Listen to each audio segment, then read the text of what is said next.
మన ప్రభువును రక్షకుడైన యేసుక్రీస్తు వారి దివ్యమైన నామమున ఈ అనుదిన జీవమనే కార్యక్రమమునకు మిమ్మల్ని ప్రేమతో ఆహ్వానిస్తున్నాను. దేవుని యొక్క మహాకృపలో గతించిన దినములన్నీ ఆయన ఉచితమైన కృపతో మనల్ని భద్రపరిచి మరల ఈ ఉదయకాలము ఇటు రీతిగా దేవుని యొక్క మాటలను జ్ఞానించుటకు దేవుడిచ్చిన భాగ్యమును బట్టి ప్రభుని స్తుతిస్తున్నాను. వాక్యంలోనికి వెళ్దాం. యోబు గ్రంథము 22వ అధ్యాయము 23వ వచనము మనం చదువుకున్నట్లయితే, సర్వశక్తుని వైపు నీవు తిరిగిన ఎడల నీ గుడారములో నుండి దుర్మార్గమును దూరముగా తొలగించిన ఎడల నీవు అభివృద్ధి పొందుదువు.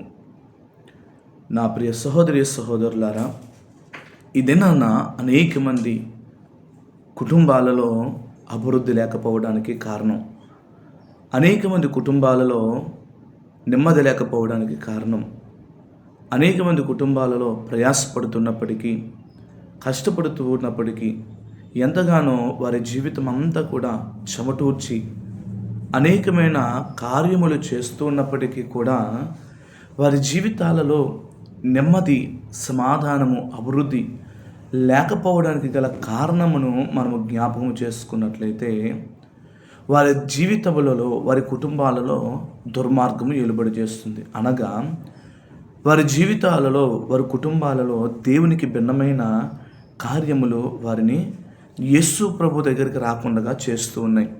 మనం చూసుకున్నట్లయితే అభివృద్ధి కలగాలన్న మన జీవితంలో మొదటి మెట్టు సర్వశక్తిని వైపు, అనగా దేవుని వైపు మనము తిరగాలి. లోకములో నువ్వు ఎక్కడ తిరిగినా అభివృద్ధిని సంపాదించలేవు. ఎక్కడికి వెళ్ళినా, ఏమి చేసినా నీ జీవితంలో అభివృద్ధి నువ్వు చూడలేవు. కానీ పైమెచ్చు దాని ద్వారా నీ జీవితంలో అనేకమైన నష్టములను నువ్వు చూడగలుగుతావు. కానీ ప్రభు వైపు నువ్వు తిరిగినట్లయితే, ప్రభు చెంతకు నువ్వు వచ్చినట్లయితే, ఆయన సహాయం కోసము, ఆయన ఒక కృప కోసము నువ్వు ప్రయాసపడినట్లయితే ఆయన నీ జీవితంలో కార్యసిద్ధిని కలగజేస్తాడు. ఇది నాన్న, నువ్వు ఆయన వైపు తిరగగలుగుచున్నావా? ఆయన ఇచ్చే మహిమను నువ్వు పొందుకోగలుగుచున్నావా? ఒకసారి ఆలోచన చేయి. ఆయన వైపు తిరగలేని స్థితిలో నువ్వు ఉన్నావేమో, ఆయన ఎద్దుకు రాలేని స్థితిలో ఉన్నావేమో. అందుకే నీ గుడారములో సమాధానం లేకపోతూ ఉంది. యెహోషువ, భక్తుడైన యెహోషువ అంటున్నాడు, రాజే, మహారాజే, కానీ ఆయన అంటూ ఉంటున్నాడు, నేనును నా కుటుంబము యెహోవాను సేవించదము. మీరు ఏమి చేసినా, మీరు ఎక్కడికి వెళ్ళినా, నా స్థితి ఏమైపోయినా, ఎందరూ నాకు వ్యతిరేకంగా మార్చబడినా, నేనును నా కుటుంబం మాత్రం యెహోవాను సేవించదు. మరి ఈ దినాన్న నువ్వు ఆయన వైపు రావడానికి తెగింపు నీలో ఉందా? ఆయన్నే ఉందు విశ్వాసం ఉంచడానికి తెగింపు నీ జీవితంలో ఉందా? ఇది పశ్చాత్తాపం మరియు అంకిత భావాన్ని సూచిస్తుంది. యెహోషువ దేవుని మీద ఆధారపడిపోయాడు. నీవు తప్ప నాకు వేరొక ఆదరణ లేదయ్యని యెహోషువ దేవుని మీద ఆధారపడ్డాడు. ఇక్కడ మనం చూసుకున్నట్లయితే యోబు కూడా తన జీవితంలో స్థితిగతులు మారిపోయినా, పరిస్థితులు మారిపోయినా, ఎన్ని వ్యతిరేకమైపోయినా మనందరికీ తెలుసు. యోబు జీవితం అతలాకుతలం అయిపోయినప్పటికీ కూడా యోబు ఎవరి మీద ఆధారపడ్డాడనంటే తన జీవితంలో కార్యమును, అభివృద్ధిని కలగజేసే దేవుని మీదే ఆధారపడిపోయాడు. తన జీవితాన్ని దేవుని అంతే అంకితం చేసేసుకున్నాడు. ఇది నా దేవుని వైపు తిరగడం ద్వారా నీ జీవితంలో నువ్వు ఏదైతే పోగొట్టుకున్నావో, ఏదైతే నువ్వు కోల్పోయావో, వేటినైతే నువ్వు అయ్యో ఇది నా దగ్గరికి ఇంకా రాలేదే అని నువ్వు ఏదైతే ఆలోచన కలిగి ఉంటావో, నువ్వు దేవుని మీద విశ్వాసముతో ఆయన మీద ఆధారపడినప్పుడు ఆయన నీ జీవితంలో నీ స్థితిగతులను మరలా తిరిగి రాయడం కాదు, కానీ పోగొట్టుకున్న దానికన్నా రెట్టింపు దేవుడు నీ జీవితంలో కలగజేస్తాడు. మనం ఇంకోటి ఆలోచన చేసుకోవాలి, సరి చేసుకోవాలి. ఏది నీ ఆశీర్వాదాన్ని ఆపివేస్తుంది? ఏది నీ జీవితాన్ని ప్రభువుకు దగ్గరగా రాకుండా చేస్తుంది? ఏది నీ ఒక స్థితిగతులను మార్చలేకుండా చేస్తుంది? ఏది నీ అభివృద్ధికి ఆటంకంగా మారుస్తుంది అని నువ్వు అర్థం చేసుకోవాలి, నువ్వు సరి చేసుకోవాలి. మన ఇంట్లో లేదా మన హృదయంలో దేవునికి ఇష్టం లేని కార్యములు, దుర్మార్గతను మనము తొలగించుకోవాలి. ఆయనకు భిన్నమైన ప్రతి కార్యమును కూడా మనము తొలగించుకున్నప్పుడు ఆయన చిత్తము మన జీవితంలో జరుగుతూ ఉంటుంది. ఆయన ఉద్దేశము మన జీవితంలో జరుగుతూ ఉంటుంది. ఆయన ప్రణాళిక మన జీవితంలో జరుగుతూ ఉంటుంది. ఆయన ఆశ్చర్యమైన కార్యములను మనం పొందుకోవడానికి సహాయము మన జీవితంలో కలుగుతుంది. మరి దీన్ని నువ్వు సరి చేసుకోగలుగుతున్నావా? నీకు అనేకమైన తెలుసు, అయ్యో దేవుడు, నేను నా హృదయంలో ఇవి ఉంచుకుంటే నేను దేవునికి ఇష్టంగా మార్చబడనే.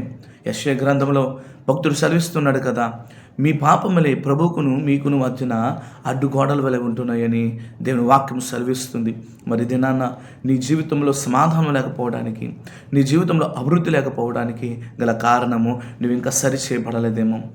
నువ్వు సరి చేయబడకపోతే నీ జీవితంలో కార్యము నువ్వు చూడలేవు. ఒక ఇంటికి మనం కడుతూ ఉన్నప్పుడు ఆ ఒక గోడ కావచ్చు, ఆ ఒక బేస్మెంట్ కావచ్చు, సరైన రీతిలోనే ఉంటే తప్ప, సరైన స్థితిలో ఉంటే తప్ప అది ఎలా అయితే నిలబడలేదో మన ఆత్మీయ జీవితంలో కూడా మనము స్థిరత్వం లేకపోతే మన జీవిత విశ్వాసము అది కుప్పకూలిపోతుంది. మన జీవితము ఒక దినాన అది నాశనమైపోతుంది. ప్రభు అంటూ ఉన్నాడు, మీరు ఇసుక మీద కట్టే ఇల్లుల వలె ఉండకూడదు, కానీ బండ మీద కట్టబడిన ఇల్లుల వలె మీరు ఉండాలి. ఒక బండ మీద ఇల్లు కడుతూ ఉన్నప్పుడు అది ఏ రీతిగా అయితే స్థిరపరచబడతాదో, ఏ రీతిగా అయితే అది బలముగా మార్చబడతాదో, అలా నీ జీవితాన్ని కూడా సరి చేసుకుని నువ్వు దేవునికి మార్చబడాలి. నువ్వు పునరుద్ధానుడు అనక నువ్వు నీ జీవితాన్ని రెస్టరేషన్ చేసుకోవాలి, నీ జీవితాన్ని పునరుద్ధరించుకోవాలి. ఎప్పుడైతే నీ జీవితాన్ని పునరుద్ధరించుకుంటావో నీ జీవితంలో ఆ అభివృద్ధిని దేవుడు కలగజేస్తాడు. నీ జీవితంలో ఆశీర్వాదాన్ని కలగజేస్తాడు. నీవు అభివృద్ధి పొందేదవు. నీవు అభివృద్ధి కేవలం ఆర్థికపరమైన అభివృద్ధి కాదు, కానీ ఇది మానసిక నెమ్మది, ఆత్మీయ ఎదుగుల, మన కుటుంబం స్వభావాన్ని కూడా మనకు సమాధానంగా మార్చడానికి ప్రభు చూపిస్తాడు. నువ్వు ఎంతసేపు సమాధానము నెమ్మదని అంటే నీ వ్యక్తిగతమైన ఆర్థిక భారం తీసివేయడమే అనుకోవద్దు, కానీ నీ కుటుంబం కావచ్చు, నీకు మనశ్శాంతి కావచ్చు, నీ జీవితంలో నెమ్మది కావచ్చు, ఇవన్నీ కూడా ప్రభు దగ్గర నుంచే వస్తాయి. నువ్వు దేవుని మీద ఆధారపడి నీ జీవితాన్ని నువ్వు సరి చేసుకుని ఆయన విశ్వాసము నీవు ఉంచినట్లయితే ఆయన నీ జీవితంలో కార్యసిద్ధిని కలగజేయడానికి సిద్ధంగా ఉన్నాడు. మరి దినాన్న నీ జీవితంలో ఆశీర్వాదం రావాలనుకుంటున్నావా? అయితే ప్రభువును సన్నిధిలో ప్రార్థించు. ఆయన నీ జీవితాన్ని ఆయన మార్చివేసి సమాధానకరంగా మార్చునుగాక. ప్రార్థన చేసుకుందాం. మహాపరిశుద్ధుడైన మా తండ్రి, కృపగల దేవా, ఇదేనా అనేక మంది జీవితాలలో, కుటుంబాలలో అభివృద్ధిని చూడలేకపోతూ ఉన్నారు. ఇదే నాన్న మా జీవితాన్ని మేము సరి చేసుకున్నట్లయితే మా జీవితంలో మేము ఆశీర్వాదాన్ని, సమృద్ధిని మేము చూడగలుగుతామని నీ వాక్యం ద్వారా ఇదే నన్ను మాతో మాట్లాడు. ఇది నాన్న సరి చేసుకుంటున్న ప్రతి ఒక్క జీవితాలలో యోబుని ఏ రీతిగా ఆశీర్వదించావో 2 రెట్లు నీ బిడ్డలను కూడా ఆశీర్వదించి సమాధానపరచమని, ఈ దినమంతా నీ కృపా కాపుదలు మాకు దయచేయమని యేసుక్రీస్తు వారి దివ్యమైన నామమున అడుగుచున్నాం మా పరమ తండ్రి, ఆమె. దేవునికి మహిమ కలుగును గాక. దేవుని మహాకృపలో ఈ దినమంతా దేవుని తన కృపా కాపుదలు మనకు దయచేసి నడిపించి ఆదరించును గాక. అందరికీ వందనాలు.